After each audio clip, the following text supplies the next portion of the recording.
Hi friends, பேசலாம். இன்றைய நற்செய்தி வாசகம் மத்திய நற்செய்தி 15ஆம் அதிகாரம் 21 28 வார்த்தைகள். இதில் கூறியிருக்கிறது என்ன என்று சொன்னீங்கன்னா, அந்த கானானிய பெண்ணினுடைய விசுவாசத்தை பற்றி கூறியிருக்காங்க. தாவீதின் மகனே இயேசுவே எனக்கு இறங்கும் என்று அந்த கானானிய பெண் கேட்ட உடனே ஆண்டவர் ஆடுகளுக்காக தான், காணாமல் போன ஆடுகளை தான் தேடி வந்தேன் சொல்லிட்டு அந்த பெண்மணியை அந்த பெண்மணிக்கு சரியான பதில் கூறல.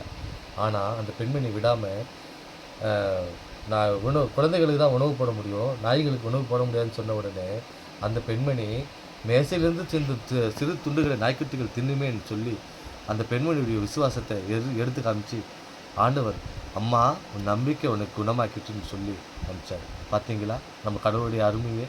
அவர் நம்ம மேலே எவ்வளோ அன்பு கூர்ந்திருக்கிறார் என்று பார்த்தீங்களா?